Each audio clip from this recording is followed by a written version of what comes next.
할렐루야! 오늘은 세종을, 내일은 대한민국과 온 땅에 전도와 선교의 사명을 감당하는 세종순복음 드림교회입니다. 하나님의 사랑과 은혜가 치유와 응답이 있는 성령 충만한 교회입니다. 구독과 중보기도로 드림가족이 되어보세요. 오늘도 주 안에서 참 좋은 날입니다. 이제 오늘 우리 하나님 말씀은 마태복음 7장 1절부터 공부하겠습니다. 마태복음 7장 1절을 우리가 읽으십시다.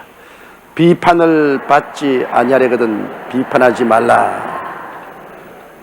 이러므로 우리가 어떻게 하든지 평론은 할 수 있어도 비평을 하지 말아야 됩니다. 평론은 이 일이 잘 되었다 못 되었다를 정확하게 평론해야 발전을 할 수 있어요. 평론. 이 사람이 이 일은 잘한 일이다, 이 일은 못한 일이다. 그건 평론입니다. 평론은 이것은 정확하게 일의 잘되고 못됨을 결정해가지고서 그래가지고 발전하도록 하는 평론은 그거는 건설적입니다. 그러나 비평이라는 것은 이것은 남을 해치기 위해서 모함하는 것을 말하는 것입니다. 정확한 말을 하지 않고 모함을 하는 것입니다. 모함을 하면 다른 사람도 또 모함합니다. 그러면 이것이 오고 가면 파탄이 일어나죠. 왜냐하면 내가 남의 얼굴에 흑칠하려고 하면 내 손에 먼저 흑칠해야 돼요. 또 저쪽에도 또 흑칠하고. 상호간 진흙을 던지면 상호간 다 망하고 말죠. 이러므로 비판을 받지 아니하거든 비판하지 말라. 가정에서 부부간에나 부모 자식들 간에나 고부간에나 가장 큰 파괴를 가져온 것이 비판입니다. 비난하고 비판하는 것, 이것 때문에 결국에는 가정이 파괴됩니다. 여기에 대해서 우리가 깊이 회개하고, 이 강단에서는 저부터 비평을 안 해야 돼요. 안 하려고 그렇게 결심을 하는데 안 된다. 이거 금년도에는 진짜로 나는 안 하고 살려고 그래요. 저는 금년도에 저희 삶의 목표 3가지를 정해놨습니다. 첫째, 정의롭게 산다. 둘째, 거짓말 안 하고 산다. 셋째, 거룩하게 산다. 이 3가지는 금년도에 어찌한지 지켜야 되겠다. 정의롭게 살고, 너무나 거짓말을 많이 하고 살기 때문에 흰 거짓말도 안 해야 되겠다. 빨간 거짓말은 말할 필요 없거니와 흰 거짓말도 안 해야 되겠다. 그리고 거룩하게 살아야 돼. 너무나 이 새 속에 도도한 흙탕물이 흐르는데 그 속에 섞여 살아야 돼. 이러므로 여러분도 모두 다, 이건 성경에 있는 말입니다. 유혹의 욕심을 쫓아 쓰러져가는 구습을 쫓는 옛사람을 벗어버리고 심령으로 새롭게 되어 하나님을 따라 의와 진리와 거룩함으로 지음을 받은 새 사람을 입어라. 그게 있는 말입니다. 근데 그 말씀대로 나는 정의롭게 살고, 진리, 참을 말하고 거짓을 말하지 않고 살고, 셋째, 새 속에 타협하지 말고 거룩하게 살아. 이게 하나님께서 새롭게 지음을 받은 사람이 근원적으로 살아야 될 성품이라고 말씀을 하고 있습니다. 이것은 저뿐 아니라 여러분들도 금년을 살아가는 데 있어서 이 3가지 결심은 해야 될 것입니다. 한번 따라 말씀하세요. 정의롭게 살고, 거짓 없이 살고, 거룩하게 살자. 이러한 마음의 각오와 결심을 가지고 매일 자기를 돌보면서 회개하고 살아가야 되는 것입니다. 2절요. 너희의 비판하는 그 비판으로 너희가 비판을 받을 것이요, 너희의 헤아리는 그 헤아림으로 너희가 헤아림을 받을 것입니다. 우리가 비판하면 그 열매를 거두어서 또 비판받을 것이고, 우리가 남을 헤아리면 또 그것을 심었기 때문에 그 열매로 내가 헤아림을 받을 것입니다. 갈라디아에서 있는 하나님을 마늘이 얘기하지 마라. 사람이 무엇으로 심든지 그대로 거두리라. 우리 생각에는 내가 이렇게 심어놓고 난 다음에 안 거둘 것이라고 생각하는데, 여러분, 우주의 법칙이 그렇지 않습니다. 악을 심으면 악으로 거두고, 선으로 심으면 선으로 거두고, 사랑으로 심으면 사랑으로 거두고, 미움으로 심으면 미움으로 거두고, 죄를 심으면 파멸로 거두고, 다 거두는 것입니다. 우리 인생들이 모두 다 죄를 짓고 불의하고 추악하고 저주를 받았기 때문에 우리는 심은 대로 파멸을 받아야 합니다. 그러니 우리가 다 파멸을 받고 구원받을 수 없기 때문에 하나님의 아들이 사람으로 오셔서 인간의 죄를 대신 짊어지고 파멸당했지 않습니까? 예수님 십자가에서 가장 처참한 죽음을 당하시고 음부에 내려갔다가 사흘 만에 다 청천하고 부활했습니다. 예수님이니까 그 파멸을 다 청산하고 부활할 수 있지, 우리 사람은 파멸되면 다시는 부활하지 못합니다. 사람은 자기 죄값으로 지옥에 떨어지면 다시는 헤어나지 못해요. 예수님은 하나님이시기 때문에, 하나님이 사람으로 오시기 때문에 고통은 겪었지만은 다시 일어날 수 있는 여유가 있었죠. 우리 사람은 여유가 없어요. 이러므로 우리는 다 파멸의 자식들인데 오직 예수 그리스도를 의지해서 구원을 받을 수 있는 것입니다. 예수님의 이름을 의지하고 예수를 믿음으로 예수님 공로로 우리가 죄를 용서받고 파멸해서 건짐을 받을 수 있지, 예수님의 도우심이 없이는 우리는 희망이 없습니다.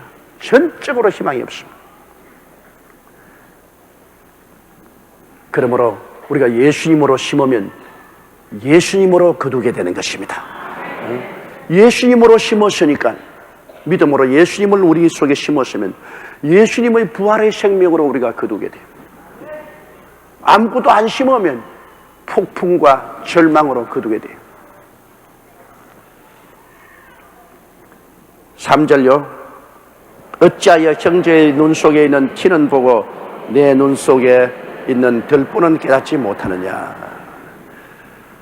우리 사람들은 자기에 대한 주머니는 목 뒤로 걸치고 남에 대한 주머니는 목 앞으로 걸치고 항상 그것만 들려보면 남의, 와 이거 나쁘구나, 와 이거 더럽구나, 추하구나.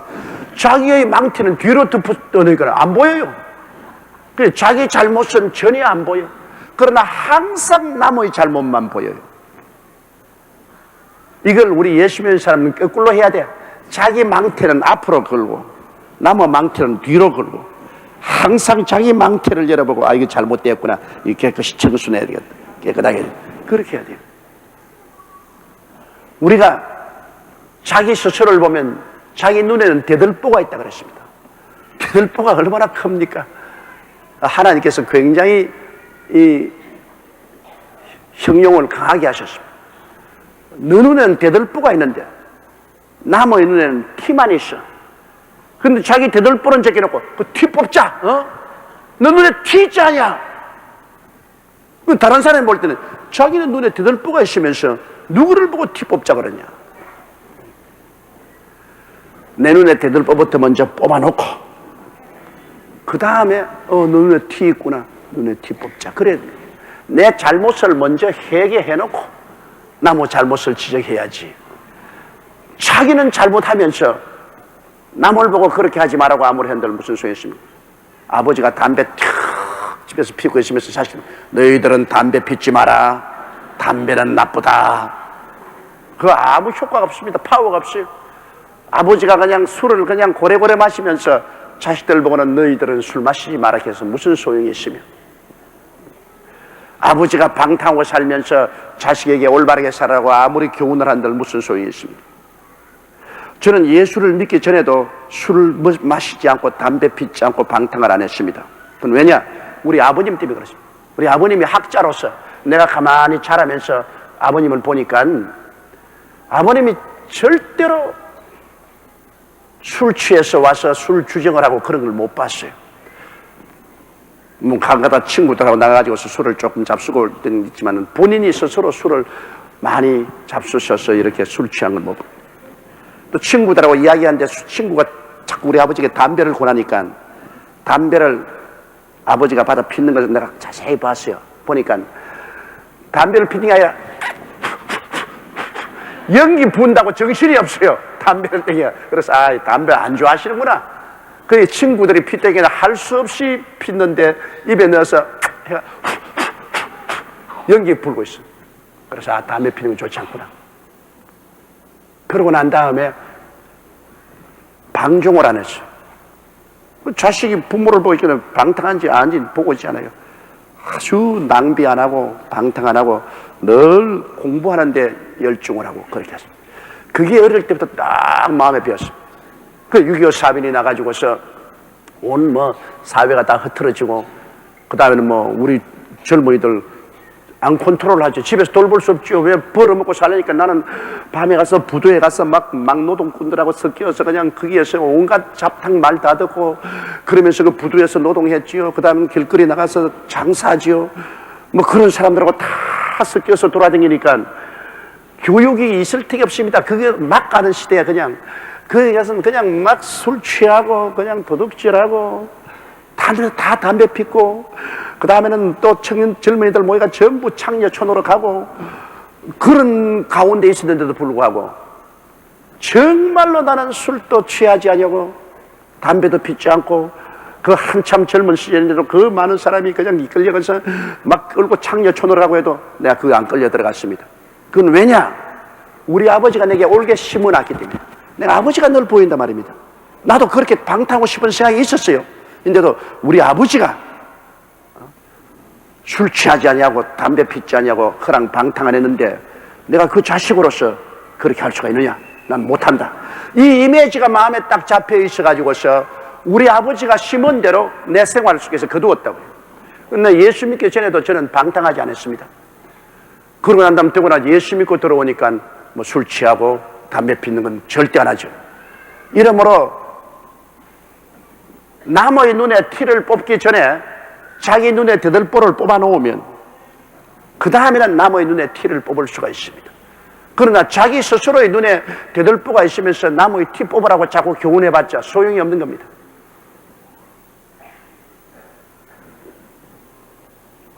우리는 먼저 자기가 변화되어야 돼요. 그러면 남에게 변화가 다가오는 것입니다. 자기는 변화되지 않고 남만 자꾸 변화되라면 안 되지. 아내는 남편이 변화되기를 바라고, 남편은 아내가 변화되기를 바라고, 정부는 국민이 변화되기를 바라고, 국민은 정부가 변화되기를 바라고, 노동자는 사용자가 변화되기를 바라고, 사용자는 노동자가 변화되기를 바라고, 자기는 안 변하고 남만 자꾸 변하기를 바라면서 남 변하지 않는다고 자꾸 손가락질합니다. 더구나 IMF 한파에 맞는 우리 한국은 어려우니까 자기는 안 변하고 남만 변해서 한국이 살아갈 것을 자꾸 기대합니다. 그럼 절대 변화가 안 와요. 변화는 내부터 시작해야 되는 것입니다. 내가 변화되면 남이 변화됩니다. 내가 변화되지 않은 이상 남이 변화되지 않아요. 4절요. 보라, 내 눈 속에 들보가 있는데 어찌하여 형제에게 말하기를 나로 내 눈 속에 있는 티를 빼게 하라 하겠느냐. 그 다음 5절요. 외식하는 자여 먼저 내 눈 속에서 들보를 빼어라. 그 후에야 밝히 보고 형제의 눈 속에서 티를 빼라. 이것은 먼저 자기부터 변화를 받으라 그 말인 것입니다. 자기 스스로부터 변화를 받으면 다른 사람에게 변화를 가져올 수 있지만은 자기는 변하지 않으면서 타인에게 변화를 강요하면은 그건 위선자가 되고 그런 아무 힘도 없다는 것입니다. 그러므로 오늘날 우리 민족이 살기 위해서는 여기는 한 사람 한 사람 나부터 변화가 돼야 돼요. 남 자꾸 욕하지 말고 나부터 먼저 변화가 되면, 그러면 이 변화가 우리 가정과 우리 사회와 국가로 넘쳐나가요. 그렇지 않으면 위선자예요. 자기는 변화 안 되면서 남 자꾸 욕하는 사람은 위선자예요. 그건 거짓말쟁이에요. 이러기 때문에 나부터 시작해야 돼요. 나부터. 6절요. 거룩한 것을 개에게 주지 말며 너희 진주를 돼지 앞에 던지지 말라. 저희가 그것을 발로 밟고 돌이켜 너희를 찢어 상할까 염려하라. 거룩한 것. 거룩한 것은 하나님의 속한 것은 다 거룩한 것입니다. 예수 그리스도의 복음과 하나님 말씀과 예배와 찬송과 다 거룩한 겁니까? 거룩한 것을 계획해 주지 말며 너희 진주를 돼지 앞에 던지지 마라. 여러분, 돼지가 진주 귀한 거 알겠습니까? 우리 사람이야 진주를 주면 진주 목걸이, 진주 반지 귀한 거지. 돼지는 진주보다도 꾸정물을 더 좋아합니다. 썩은 쥐새끼라든지 썩은 밥 찌꺼기든지 그러기 돼지가 좋아하지 진주를 돼지가 좋아합니다. 가치를 모른다 말입니다. 가치를. 여러분, 우리 신앙이 얼마나 진주같이 귀합니까? 너무나 귀합니다. 이거는 집이나 명예나 권세나 돈보다도 더 귀합니다. 그런데 현재 육신의 정욕과 안목의 정욕과 이생의 자랑에 묶여있고 부귀 영화 공명에 눈이 확 뒤집힌 사람에게 이 예수 그리스도의 신앙의 귀함을 전혀 모릅니다. 주일날 교회 가자 하면 웃기는 소리 하네, 배부른 소리 한다, 온갖 미쳤다 걸쳤다 소리 다 합니다. 그건 왜냐? 돼지니까 진주의 귀함을 모릅니다. 신앙인 진주같이 아름다운데 돼지가 무슨 진주를 압니까? 그렇기 때문에 우리가 신앙생활을 하고 전도를 하되 분별 있게 하라는 것입니다. 무분별하게 하지 마라. 아예 전도해봤자 소용도 없고 신앙에 대한 이야기해봤자 전혀 먹어들지 않은 그런 개나 돼지 같은 그런 상황에 있는 교회는 상가하는 겁니다. 그래서 우리 주 예수 그리스도께서 여러분 가는 곳마다 전도하시지만 예수님이 입을 딱 다물고 한마디도 전도 안 한 데가 있습니다. 예수님 자체가 예수님이 잡혀서 안나스와 가야바의 뜰에 있을 때 예수님 보고 예언하라고 막 협박을 하고 네가 하나님의 아들이냐고 협박을 하고 그래도 예수님 입을 다물고 말을 안 했습니다. 막 때리고 수염을 뽑고 해도 예수님 가만히 있었어요. 왜? 그건 전부 다 개요 돼지입니다. 그 안나스와 가야바와 그 뒤에 있는 바리새 교인, 사두개 교인, 교법사들은 모두 다 개와 돼지요. 그러므로 주님께서 그들에게 거룩한 진리의 말씀이나 아름다운 신앙의 진주를 던지지 않았어요. 예수님이 늘 전도하신 것은 주님께서 일반 서민들과 죄인들에게 전도했지요. 바리새 교인이나 사두개 교인이나 교법사들에게 주님 전도하지 않고 주님은 오히려 그들에게 심판했습니다. 이 회칠한 무덤이여. 주님께서 그들에게 독사의 자식들아, 주님께서 심판을 하셨지 그들에게 진리는 전파하지 않았습니다. 왜? 그건 개와 돼지입니다. 예수님이 빌라도의 뜰에서 심판받았을 때 그렇게 많이 예수님을 참수하고 욕을 해도 예수님이 대답을 안 했어요. 그들에게 너 참수하지 말고 예수를 믿어라 그런 말 안 했어요. 가만히 빌라도가 이상히 느끼고 저렇게 많은 사람들이 너를 비난하는데 네가 아무 말도 대답을 하지 않느냐? 예수님께서 대답하지 않으셨습니다. 그건 왜냐? 그 무리들에게 주님께서 아무리 전도해봤자 소용이 없습니다. 그건 개에게 거룩한 것 던지고 돼지에게 진주 주는 것과 한 가지입니다. 오히려 그렇게 말하면 할수록 더 달라들어서 물고 찢을 것입니다. 주님 입 다물어 버렸어요. 예수님께서도 전도할 수 있는 사람들이 있고 못할 사람들을 주님께서 아셨습니다. 그래서 예수님은 일반 창녀나 세리들이나 죄인들에게는 주님께서 뜨겁게 전도했지만은 위선자들, 바리새 교인이나 사두개 교인, 교법사 그런 사람들, 대제사장이나 제사장들 이 사람들에게는 주님 전도하지 않으셨습니다. 이러므로 거룩한 것을 우리가 볼 때 개 같은 그런 사람들에게는 주지 말고 귀한 신앙의 진주를 돼지 앞에 던지지 말라. 저희가 그것을 발로 밟고 돌이켜 너희를 찢어서 할까라. 오히려 복음을 감사하게 받아들인 것이 아니라 복음을 던져주면 그것을 빌미로 해서 오히려 물고 찢고 싸우는 것입니다. 이런 사람을 위해서는 기도하는 것밖에 없습니다. 여러분, 이런 개나 돼지는 성령이 감화해서 그가 눈을 열 수 있도록 우리가 간절히 기도를 해야 되는 것입니다. 간절히 기도해서 변화가 오고 난 다음에 복음을 전해야죠. 기도 없이 그냥 그대로 가서 자꾸 예수 믿으라고 고함쳐봤자 소용이 없습니다. 그러면 중보기도가 얼마나 필요한지 몰라요. 먼저 중보기도를 간절히 해서 성령이 이미 역사해가지고 그 마음의 변화를 가져오고 난 다음에 그 다음에 거룩한 것과 진주를 줘야지. 성령의 역사가 없이 전혀 무관심한 사람들에게 복음을 던져봤자 그건 짓밟아버리고 마는 것입니다. 이러므로 여러분, 우리가 복음 전도 때 반드시 중보 기도가 필요합니다.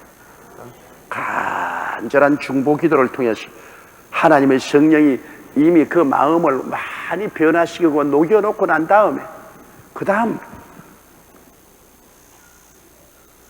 복음의 역사를 시작해야만 되는 것입니다. 7절요. 구하라 그러면 너희에게 주실 것이요 찾으라 그러면 찾을 것이요 문을 두드리라 그러면 너희에게 열 것이라. 무엇이 하나님의 뜻대로 구하야 응답받는다. 여기는 그냥 뭐 구하라 그러면 너희에게 주실 것이요 찾으라 그러면 찾을 것이요 문을 두드리라 그러면 너희에게 열릴 것이라 했는데 어떻게 이래 되냐. 여러분, 우리가 일반적으로 살아가는 생애에 있어서의 대다수는 다 하나님의 뜻입니다. 에덴 동산에서 주님께서 아담과 하와에게 말씀한 것처럼 동산에 있는 모든 실과는 너희가 다 먹어라. 그러나 동산 중앙에 있는 선악을 하는 실과는 먹지 마라. 먹는 날에 너희가 죽으리라. 그러므로 하나님이 하지 마라고 한 그거 제껴놓고는 다른 것은 다 하나님이 우리에게 임의로 취할 수 있도록 자유를 준 것입니다. 그렇기 때문에 여러분께서 오늘 아침에 밥을 먹는 것이 하나님의 뜻이 없나이까, 죽을 먹는 것이 하나님의 뜻이 없나이까, 보여주시옵소서, 그런 거 기도할 필요 없어요. 하나님이 밥 먹지 마라, 죽 먹지 마라고 한 적이 없습니다. 그것은 밥을 먹어도 하나님 뜻이고, 죽을 먹어도 하나님 뜻입니다. 빵을 먹어도 하나님의 뜻이고. 주님이여, 오늘 교회 가는데 외투를 입고 갈까요? 안 입고 갈까요? 뜻을 가르쳐 주시옵소서. 외투를 입고 가는 것도 하나님의 뜻이고, 안 입고 가도 하나님의 뜻입니다. 그런 건 하나님이 하지 말라고 말하지 않았지 않았어요? 여러분, 성경에 분명하게 하나님께서 계명으로 하지 말라고 하는 것 이외에는 여러분이 자유로 선택해서 구할 것입니다. 너희가 없는 것은 구하지 아니하매라고 했습니다. 그러므로 내가 꼭 외투가 필요한데 내가 안 구했으니까 못 얻었지. 구하면 하나님이 주십니다. 그게 하나님 뜻이죠. 내가 신발 없이 다니는데 신발을 안 구했으니까 못 얻었지. 구했으면 얻었죠. 하나님이 하지 말라고 한 것 이외에는 마음대로 동산의 실과는 너희가 다 임의로 먹어라. 하나님 바나나 먹을까요? 먹지 말까요? 사과를 먹을까요? 먹지 말까요? 하나님이 배를 먹을까요? 먹지 말까요? 하나님 귀찮다, 귀찮아.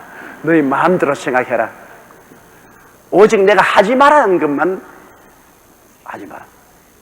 그럼 하나님이 하지 말라는 것은 주로 하지 말라는 딱 그게 십계명 아닙니까?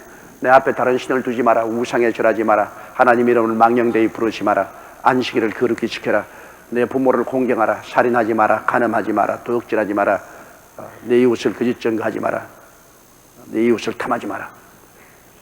그 이후에 하나님께서 아예 하지 말라고 딱 정해놓은 것. 11조 도둑질하지 마라. 이런 것. 하지 말라고 한 그것은 하나님의 뜻이니까 아니니까 물을 필요 없이 그건 하나님 하지 마라고.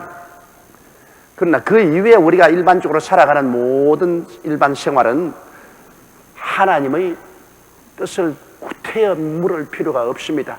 하나님께서 우리에게 다 허락해 준 것이니 우리가 임의로 원하는 대로 구하면 하나님이 주시는 것입니다. 구하면 주시는 것입니다. 내 분수에 맞도록, 내 분수에 맞도록 줘봤자 하나님이여 나에게 오늘 캐디락을 한 대 주시옵소서. 그건 줘봤자 운영도 못합니다. 기름값이 얼마나 비싸다고. 줘봤자 운영도 못할 분수에 넘치는 그런 것은 탐욕이죠. 탐욕을 제껴놓고 난 다음에 내 분수에 맞는 것이면 무엇인지 구하면 하나님이 다 주어 있듯입니다. 분수에 맞는 일을 구하는 것은 주님께서 다 주시죠. 그러나 분수에 맞지 않는 탐욕으로 구하면 그건 문제가 되죠. 이렇기 때문에 주님께서 일일이 하나님 뜻을 알아라고 말하지 않고 그냥 구하라고 합니다. 탐욕이 아는 이상은 마음에 구하라. 그야 너에게 주실 것이다. 자, 주님께서는 구하고 그 다음 찾으라고 말하십니다. 예를 들어 말하면 하나님 아버지여 나에게 좋은 아내를 하나 주시옵소서. 하나님 아버지 아내를 하나 주시옵소서. 그러면 그 다음에는 처녀를 찾아야 돼요. 그냥 앉아가 오도록 기다리고 있으면 딱 걸리고 아내가 하나 올지어다. 구했으면 하나님이 이미 응답해 주신 줄 알고 인도해 줄 줄 알고 이제 찾아야 돼요. 아내를 구했으면 좋은 아내를 찾아야 돼요. 남편을 구했으면 좋은 남편을 찾아야 돼요. 하나님이여 많은 영혼을 주께로 인도해 주십시오. 교회에서 그냥 밤낮 기도만 있다고 되나요? 하나님께 영혼을 구해달라고 기도했으면 그 다음에는 영혼을 찾으러 나가야 되는 것입니다. 이미 하나님이 구한 것을 응답해 주셨으므로 이제 찾아야 돼요. 찾아야 돼요. 그렇기 때문에 그냥 엎드려서 기도만 하고 있으면 만사 해결이다. 그거 아닙니다. 언제나 그 응한 행위가 있어야 되는 것입니다. 구했으면 찾아야 돼요. 구한 것이 하나님이여 사업이 잘 되게 해달라고 구했으면 그 다음에 열심히 나가서 사업을 해야 돼요. 물건을 팔려고 살 사람을 찾고 구하고 해야 돼요. 이미 하나님이 축복해 주셨으니까 구했으니까 이제는 찾으면 찾을 수가 있는 것입니다. 구하지도 아니했으면 찾아봤자 내 힘으로 못 찾습니다. 그러나 내가 구해놓으면 하나님이 도와주셔서 이제 찾을 때 찾게끔 해주시는 것입니다. 문을 두드리라 그러면 너에게 열릴 것입니다. 찾았으면 이제 문을 두드려야지. 예를 들어 말하면 쉽게 내가 아내감을 구했는데 좋은 여성을 하나 찾았다. 그러면 이제 찾았으면 살살 이제 꿰야지. 문을 두드려야지. 교제를 하면서 어떻게 나하고 같이 결혼해서 살자고 그렇게 하면 하나님이 그 마음 문을 열어주겠다는 것입니다. 구하고 찾고 그 다음 마음을 두들겨야 돼요. 우리가 사업을 하기 위해서였으면 하나님께 사업을 주님 축복해달라고 했으면 그 다음 사업장을 우리가 찾아야 돼요. 찾았으면 그 다음에는 열심히 이제는 사업을 하는 게 두드리는 겁니다. 이제는 열심히 물건 팔고 사고 하는 게 두드리는 거예요. 이 세 가지가 언제나 신앙에 이루어집니다. 구하고 그 다음 찾고 찾았으면 그걸 가지고 진짜 열심히 일을 해야 돼요. 찾았으면 그걸로 열심히. 또 교회 부부 같으면 하나님 영혼 구해달라고 자꾸 구했었으면 나가서 자꾸 영혼의 인들을 찾아야 돼요. 그래서 사람들 예수 믿을 사람 찾으면 그 다음에는 자꾸 그 집에 가서 예배보고 문을 두들겨 가지고 마음 문을 열고 믿도록 만들어줘야 되는 것입니다. 이러므로 무슨 일을 하든지 구하고 찾고 찾았으면 이제 그것을 내 것으로 만드는 과정으로 두드려야 돼요. 구하고 찾고 그리고 문을 두드린다. 이 세 가지를 하나님이 늘 하는데 구하나님은 하나님께서 구하면 얻고 찾으면 찾고 문을 두드리면 열리도록 주님이 같이 해서 도와주겠다는 것입니다. 탐욕으로 하지 않은 이상은 하나님이 하지 말라는 것 제껴놓고 그 다음 우리가 욕심으로 하지 않은 이상은 하나님께서 우리에게 구하는 것을 다 허락해 주기를 원하시는 것입니다. 그럼 우리가 모든 것을 다 구해야 돼. 너희가 없는 것은 구하지 아니함이라고 말했습니다. 우리 하나님과 우리 관계는 꼭 구해서 얻도록 되어 있습니다. 안 구하면 안 줘요. 그러므로 하루 기도할 때 여러분 하나님이여 내게 기쁨을 주시옵소서. 기쁘게 살려면 기쁨을 구해야 돼요. 하나님 내게 기쁨을 주시옵소서. 그러면 하나님께서 기쁨을 주시면 이제 기뻐할 일을 찾아야 돼요. 내가 기뻐할 일을 찾아야 돼요. 그 기뻐할 일을 찾으시면 그 일을 아주 열심히 자꾸 이제 전행해 나가서 더 기쁨을 더 넘치게 해야 돼요. 그러므로 기쁨도 구해야 되고 마음의 평안도 구해야 되고 건강도 구해야 되고 하나님이여 건강을 주시옵소서. 자꾸만 기도만 하지 말고 건강을 달라고 했으면 그 다음엔 운동도 해야 돼요. 건강을 구했으면 건강한 음식도 먹고 그 다음엔 건강을 찾아야 돼요. 운동도 해야 돼요. 그리고 그 다음에는 아주 건강한 사람으로서 생활을 해야 돼요. 이와 같이 우리가 구하고 찾고 두드리는 이것을 끊임없이 계속해야 됩니다. 성경은 말하기를 8절에 보십시다. 구하는 이마다 얻을 것이요 찾는 이가 찾을 것이요 문을 두드리는 이에게 열릴 것이요. 야, 이거 얼마나 큰 약속입니까? 구하는 이마다 얻을 것이요 찾는 이는 다 찾게 되고 문을 두드리면 다 열리도록 하나님이 섭리를 해 주시겠다는 것입니다. IMF 한파에 우리가 부딪혔으면 우리는 열심히 구해야 돼요. 하나님이요, 이 나라를 IMF 한파에서 건져주시고 이 나라의 경제를 복구해달라고 우리가 구해야 되고 그 다음 찾아야 돼요. 찾는다는 것은 뭐냐? 우리의 생활 주변에서 이제는 하나님이 주신 축복을 받을 수 있도록 찾아야 돼. 그러면 이제는 공무원들은 부정부패를 없애는 길을 찾아야 되고, 재벌들은 합리적인 경영하는 길을 찾아야 되고, 노동자들은 집단 이기주의를 없애고 열심히 일할 길을 찾아야 되고, 또 우리 일반 국민들은 근검 절약하고 살 수 있는 길을 찾아야 됩니다. 그걸 찾았으면 이젠 두드려야 됩니다. 두드리는 것은 이제 그 길에서 열심히 행해야 되는 것입니다. 열심히 정의를 행하고, 열심히 구조 조정을 해서 사업을 열심히 하고, 노동자는 열심히 일하고, 국민들은 이제는 근검 절약하면 그 생활 속에서 뜨겁게 열심히 살아가야 됩니다. 그렇게 하면은 하나님이 같이 해주셔서 구하는 이마다 얻고 찾는 이가 찾고 두드리는 이가 열려서 문제가 해결되는 것입니다. 이 세 가지 일을 우리가 항상 같이 해야 됩니다. 그 중에 하나라도 없으면 안 됩니다.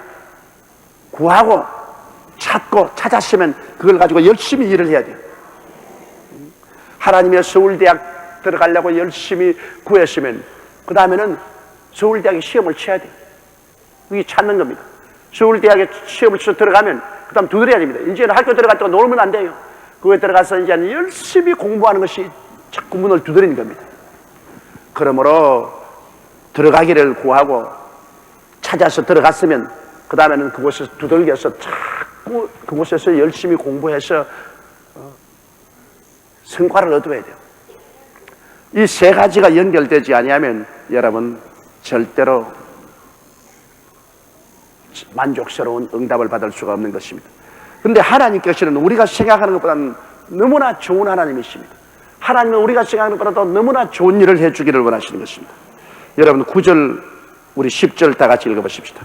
너희 중에 누가 아들이 떡을 달라 하면 돌을 주며 생선을 달라 하면 뱀을 줄 사람이 있겠느냐? 너희가 악한 자라도 좋은 것으로 자식에게 줄 줄 알거든 하물며 하늘에 계신 너희 아버지께서 구하는 자에게 좋은 것으로 주지 않겠느냐? 여러분 중에 아들이 와서 엄마 배고파, 엄마 밥 줘, 야 이놈아 돌이나 쳐먹어라, 그런 부모 봤어요? 엄마 고기 좀 먹고 싶어, 생선이나 고기를 좀 먹고 싶어, 냉장고에 가서 뱀을 한 마리 두고 났어. 야 뱀이나 먹어, 뱀이나. 그런 부모를 보았습니까 여러분? 부모가 미치지 않은 이상은 그렇게 하지 않습니다. 우리 세상의 부모도 자식이 떡을 달라면 절대 돌 주지 않습니다. 어찌하든지 떡을 주죠.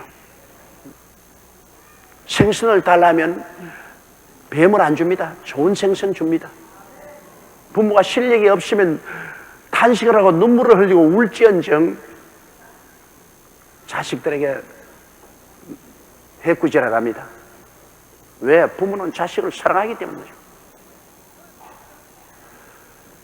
그런데 이 세상 부모는 하나님이 만들었습니다. 부모에게 대해서 그런 사랑을 넣어준 이는 하나님이십니다. 그런데 그런 되시는 하나님께서 구하는데 좋은 것 안 주고 구하는데 나쁜 것 주겠냐는 것입니다. 이 하나님이 굉장히 강렬하게 서로 대치해서 우리에게 설명을 해주고 있습니다. 너 한번 생각해봐라. 너 악한 사람들 아니냐? 너희가 어떻게 선량한 사람이냐? 그래도 지 자식에게는 좋은 것 줄 줄 알거든. 하물며 천부께서 구하는 자에게 좋은 것 주시는 하나님이라는 것을 왜 모르느냐? 좋은 하나님을 여러분 마음속에 끝까지 굳게 믿으시기 바랍니다.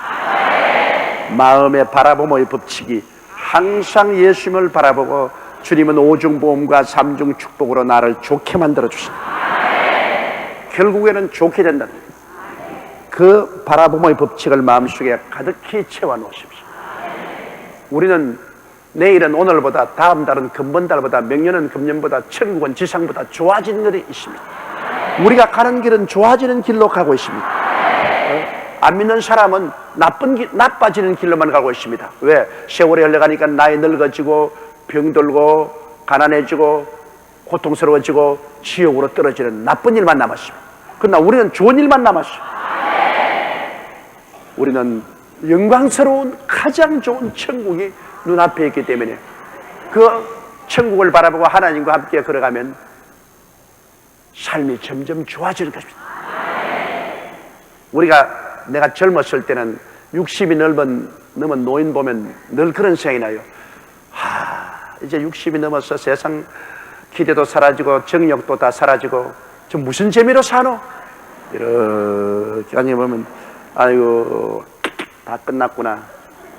그렇게 내가 늘 생각했습니다. 60이 넘은 뭐 할아버지 할머니 뭐 무슨 재미로 사노? 그런데 나도 60이 넘었지 않습니까? 훨씬 젊었을 때보다 더 좋다고. 그 왜냐? 세상에 욕망이 없어지고 육신의 정욕이 사라지니까 마음이 편안하다고.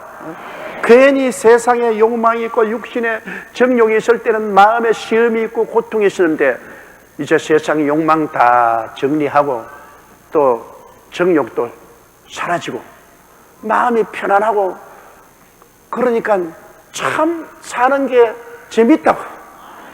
욕심이 없으니까 고통도 별로 없고 그러니까 집에 들어가도 부부 싸움 할 것도 없고 어떻게도 좋아요. 우리 하나님이 좋은 하나님이기 때문에 그렇습니다. 12절요. 그러므로 무엇이든지 남에게 대접을 받고자 하는 대로 너희도 남을 대접하라. 이것이 율법이요 선지자니라. 구약은 율법과 선지서로 되어 있는데요, 율법이 가르치는 것 다 합치고 선지자가 예언한 것 다 합쳐도 한 가지 교훈으로 결론진다는 것입니다. 남에게 대접을 받고자 하는 자로 남을 먼저 대접하라. 우리가 하나님께 대접받고 싶으면 하나님을 먼저 대접해야 돼요. 제가 나를 사랑한 적 내가 저를 건지리라. 제가 내 이름을 안 적 내가 저를 높이리라. 제가 내게 간구하리니 내가 응답하리라. 보십시오. 먼저 우리가 심어야죠. 내가 주님을 먼저 사랑해야죠. 그러니 하나님이 그 다음 건져주시죠. 내가 먼저 주님을 찬미하고 주님의 이름을 알고 높이니까 하나님이 날 높여주시죠. 내가 먼저 기도를 하니까 하나님이 응답하시죠. 먼저 대접해야 됩니다. 여러분, 먼저 그 나라와 그 일을 구하라. 먼저 하늘나라인 교회, 하늘나라 교회를 먼저 성수주의라고 11조 드리고 말씀 듣고 예배 드리고 전도하는 일, 이거 먼저 하면은 그 다음에 하나님께서는 모든 것을 더하여 주겠다. 우리가 하는 모든 일이 하나님의 능력으로 더하여 주겠다. 그러므로 먼저 할 건 먼저 하고 나중 할 건 나중 하는 것, 우리 이거 바꿔치면 안 돼요. 먼저 예수님 믿고 먼저 하나님을 경배하면, 하나님을 우리가 먼저 섬기면 그 다음 하나님이 우리 모두 다 우리를 섬겨주는 것입니다. 그거 먼저 해야 돼. 또 우리가 이 세상에 사는 것도 그렇지 않습니까? 대통령이 되면은 대통령이 국민을 먼저 섬겨야 돼요. 국민을 먼저 사랑하고 국민을 먼저 섬기면, 국민이 잘 살도록 전력을 기울여 섬기면 국민의 지지를 받습니다. 그러나 국민을 섬기지 않고 자기가 권력을 남용하고 독재를 하고 그렇게 하면 버림받죠. 장사하는 사람도 그렇지 않습니까? 물건을 사러 오는 사람을 먼저 섬겨야 돼. 내가 돈벌이 하려고 하지 말고 저 사람들을 어떻게 행복하게 잘 살 수 있도록 내가 도와줄 수 있는가, 그를 내가 있는 힘을 다해서 그 물건을 사는 사람 편에 서서 그 사람을 잘 도와주면은 그 다음에는 그 사람들이 물건을 많이 사주고 도와주는 것입니다. 우리 목사는 강단에서 설교할 때 여러분 가장 힘든 것이 뭐냐면 설교를 아주 쉽게 하는 겁니다. 그냥 막 목사가 그냥 자기 설교하는데 하나님 계시 받고 말씀 주는 걸 뭐 자기 생각대로 그대로 계획해가지고 설교하면 편해요. 그러나 교회는 나이 많으신 어른들도 오시고 또 나이 어린 사람들도 오시고 또 아주 지식 수준이 높은 사람도, 지식 수준이 낮은 사람도 오기 때문에 강단에서 설교하는 건 모두 다 알아들어야 돼요. 그러기 위해서는 초등학교 2, 3학년 학생이 와도 알아들을 수 있게끔 그렇게 요리를 해서 설교를 해야 돼. 그게 굉장히 힘이 듭니다. 그렇게 하려고 하니까 하나님 말씀을 준비해 놓고 혼자서 연습을 계속해야 됩니다. 내가 벌써 다음 주일 설교할 것 지금부터 연습하고 있고 그 다음 주일 설교할 것도 지금부터 연습하고 있다. 하나님이 계시를 주셨으니까. 그러면 그걸 다 씹어보면서 요건 어렵지, 요건 요렇게 해야 쉽게 알아듣겠지, 요건 좀 복잡하지, 그럼 요건 더 요렇게 간단하게 만들어야 알아듣겠지.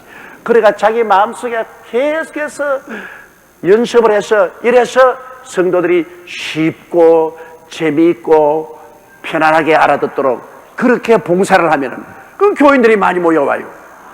그런데 목사가 자기 원하는 대로 마음대로 그냥 어렵게 해놓으면 교인들이 와서 무슨 말을 하는지 한마디도 못 알아듣겠다. 골치만 지긋지긋 아프고 그냥 잠만 오고 무슨 말인지 못 알아듣고 은혜가 안 되니까 막 그 교회 안 갈란다. 그럼 주의 종은 말씀으로 교인들을 섬겨야 돼요. 진리의 말씀을 가지고 교인들을 잘 대접을 하면, 여러분 음식 맛있는 음식 대접하면은 서울 시내에서 떠나서 10리가 먼 저 바깥에도 사람들 밥 먹으러 간다고요. 음식만 잘 대접하면 어떤 곳에 갖다 놔도 교인들은 몰려옵니다. 왜? 먹을 게 있는데 왜 안 와요? 먹을 게 있는데. 먹을 것 없으면 안 오지. 그러므로 모든 일에 있어서 이 성경 말씀은 우리에게 성공의 비결을 가르쳐 주는 것입니다. 무엇이든지 남에게 대접을 받고자 하는 대로 너희도 남을 대접하라. 이것이 율법이었으니 아니라. 여러분, 우리 기독교는 적극적입니다.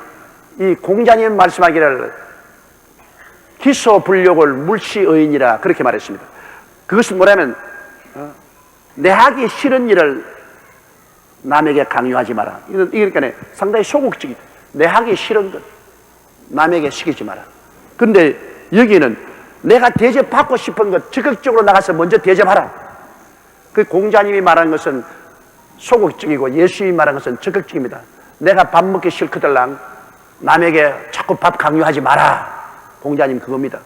그런데 예수님은 내가 밥 먹고 싶거든 남부터 먼저 밥 대접하라.